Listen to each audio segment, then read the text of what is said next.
Like, New York City found out that you were having sex parties during COVID? Yeah, it would have been a big deal.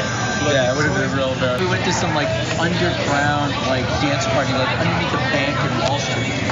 And we were all rolling, we were all taking Molly, and everybody's high.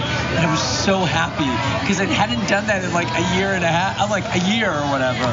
And but I was looking around being like, I wonder if anybody sees me looking differently because this was not COVID friendly. That was Dr. Jay Varma, New York City's senior public health advisor during COVID.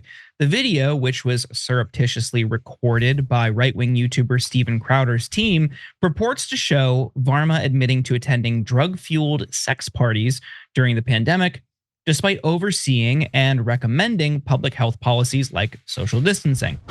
At various points, he describes a sex party he and his wife held in a hotel and a dance party he attended in a space under a bank on Wall Street, joined by more than 200 people. In a statement, Varma said, "I take responsibility for not using the best judgment at the time." But he also claimed the videos weren't entirely accurate. In a statement, Dr. Varma did not dispute the recording's authenticity, but said they had been spliced, diced, and taken out of context. He said he attended 3 gatherings between August 2020 and June 2021. Now, it should be noted that Crowder's operation focused largely on Varma's vaccine policies for New York City. Throughout Crowder's subsequent coverage of these secret recordings, he has repeatedly attacked Varma over his support for COVID vaccination.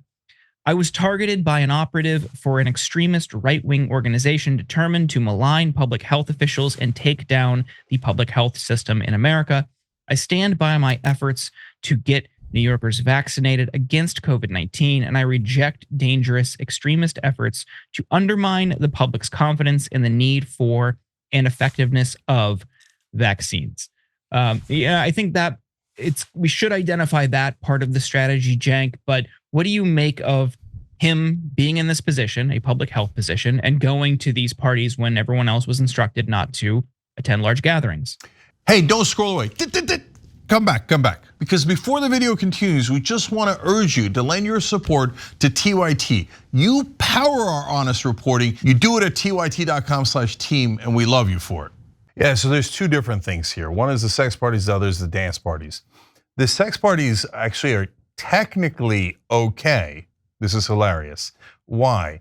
Because at the time, the rules for COVID were no more than 10 people in a room. And in the tape where he does not know he's being recorded, obviously, he says that him and his wife would invite about 8 to 10 people in a hotel room and they'd have a sex party. So technically that was not a violation of the COVID rules. Get back to the sex parties in a second. The dance party, over 200 people underground in an enclosed space. No, that's when you're telling everybody go back home, cover up your mask, don't go outside, and then you go do that. That is massive hypocrisy. So guys, oftentimes we'll tell you about right wing, they got lies, smears, don't believe it, etc. Why? Because we're partisans and we don't like the right wing and we automatically assume it? No, because that's what they do. And we look at the evidence and there is no evidence. Look at that for evidence, there is no evidence. In this case, they got him. This one is true. And he says it was taken out of context. Okay, I believe it. I'm sure that they edited it in a way that's a little bit misleading. That's usually what the right wing does, right? But is there a context where this would have sounded different?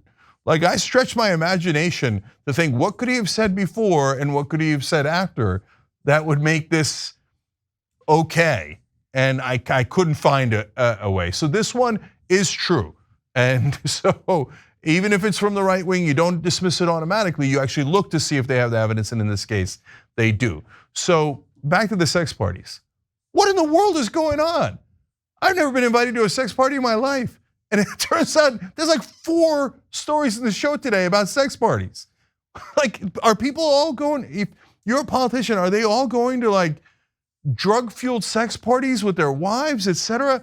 I'm stunned by that. And I guess I'm a nerd. I didn't know that this was happening all over the place. So I'm bewildered by that part of this story. All right, Maz, what do you think? Cenk, you asked what could he have said before or after to make this all okay. Maybe they edited out the part where he said, "Oh, by the way, we were wearing masks." I think that's a sex party and a dance party are okay. If you're wearing masks, it's all good. No, it's to your point. I mean, what's funny is this guy's a professor and he was also in charge of the COVID response. And I, as a layperson, as a comedian, I always defer to people in places of authority. And I always think that they must be so put together and so by the book. And, you know, I've hosted events at galas where you run into, oh, this is Professor so-and-so. This is the CEO of this and that. And you're kind of looking at them, oh, these people really, you know, they really must play by the book.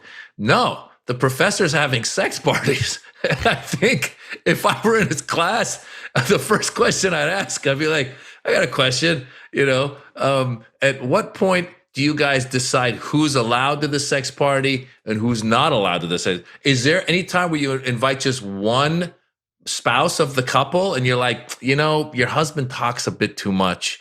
We don't want him coming to the sex party, but you're invited. Like, I'm just curious how it all happens. And to your point, I didn't know this stuff was happening. And in my mind, in our minds, in the real world, we think that everybody, like there was a time when you thought that people that were in politics or in places of power, again, were really just buttoned up. You knew they had some deviant behavior, but now even professors, and he was so giddy about it. He's like, and not only were they having sex parties, he's like, we were on Molly and MDMA. It's like, this dude parties harder than my barista down the street. So it's interesting to see.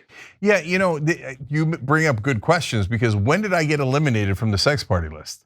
And what did I get eliminated for? I want to know who's the gatekeeper, right? They're like, oh, Cenk, no, he's a square. He won't even molly, he won't even roll, right? And apparently I'm not doing nearly enough drugs.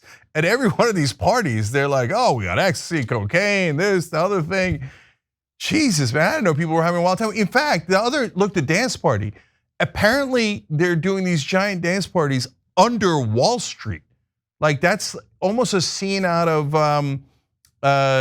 Succession. And I didn't realize that stuff was real. God, apparently I'm an uber nerd. I've never been to any of this stuff.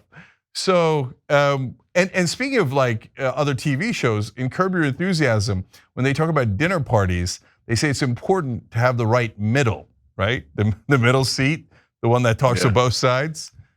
At a sex party, I imagine the middle is even more important. Yeah. I do hope you get your invite soon. If anyone's watching, make sure you put Cenk's email address in the description on this video. Please send him an invite. He just wants to be included. This isn't the first time we've seen somebody who was in a public position, who was in a government position, doing something like that. Maybe not quite like this, but defying the rules that they set for everyone else. And it was frustrating. I mean, I like many people watching this, took COVID very seriously. I mean, I stayed inside. I lived by myself at the time. And that was like a pretty rough several months, not talking to anybody, not doing anything, not going anywhere, because I understood it was part of a greater collective effort. And then when you saw people like Gavin Newsom having dinners at French Laundry, and you saw Mayor London Breed going out, and you saw people, it was the governor of New Jersey going out to dinner. It's just like you saw these things again and again and again. And these are people who purport to take COVID seriously. These weren't right wingers who from the start said this is just the flu. These are people who said, whoa, we need to stop the spread, and then going out and doing things themselves. It's very frustrating, but it creates an opportunity for the right to exploit. And that's what they're doing here. Their point isn't so much that he went to a sex party or a dance party. That is the sensational part that they want to grab your attention with, and they did. Their underlying message is, can you really trust this person on vaccines? And yes, of course, I can separate the two. That was a selfish action, while also he can recognize and see that a vaccine is a good thing to help prevent further dire consequences for people who get COVID. So it's unfortunate that their own selfish behavior creates an opportunity for the right to exploit. Okay, so great points, Jordan. So go ahead, Maz, and then I'll jump in. I was gonna say, and by the way, for anybody who remembers, for those of us who got the Pfizer vaccine, we kind of felt cocky about it. Like Moderna, Johnson & Johnson, But perhaps he had the Pfizer vaccine, and that's why he felt like he could go to sex parties and to dance parties, because that thing made you feel really strong. I'm always so middle class. I got Johnson & Johnson. It's I'm low rent. Anyway, Yeah. So okay, look. First of all, important distinction that Jordan is making. Vaccines and masks. So he was not a hypocrite on vaccines. He got a vaccine. He believes in vaccines. Vaccines do work. He was a giant hypocrite on masks and isolation, et cetera. Which then goes to a super interesting point. I don't believe that we needed to isolate and do the vaccines because some government official told me. I believe it because 99% of the doctors say it. 99% of the scientists say it. So I don't care what that government official says. But I don't want people saying, there's two things here. First of all, there's no question that they're right that he's a hypocrite and Gavin Newsom's a hypocrite and Boris Johnson's a hypocrite. All those guys, I'm amazed by it. Apparently they didn't believe the doctors either. I mean, that's the great irony of this. They're in the Joe Rogan, Aaron Rodgers, et cetera camp where they're like, oh yeah, we're gonna tell people what the doctors are saying, but let's go to a party with 200 people in an underground place where we're all gonna breathe the same air. I would have never gone to that party before I was vaccinated, right? So it's interesting that he apparently didn't believe the things that he was saying. He's wrong about it. He's just as wrong as Steven Crowder is about saying, oh yeah, this is no big deal and you shouldn't do it. Look, you want to argue about some of the things like should the schools have been open? Where did the virus originally come from, et cetera? Those are legitimate debates and arguments to have. But to me, the fact that this guy was a giant hypocrite doesn't disprove that vaccines work or that 99% of doctors are incorrect. But it does prove that he's a huge hypocrite. Thanks for watching The Young Turks. Really appreciate it. Another way to show support is through YouTube memberships. You'll get to interact with us more. There's live chat emojis, badges. You've got emojis of me, Anna, John, JR. So those are super fun. But you also get playback of our exclusive member-only shows and specials right after they air.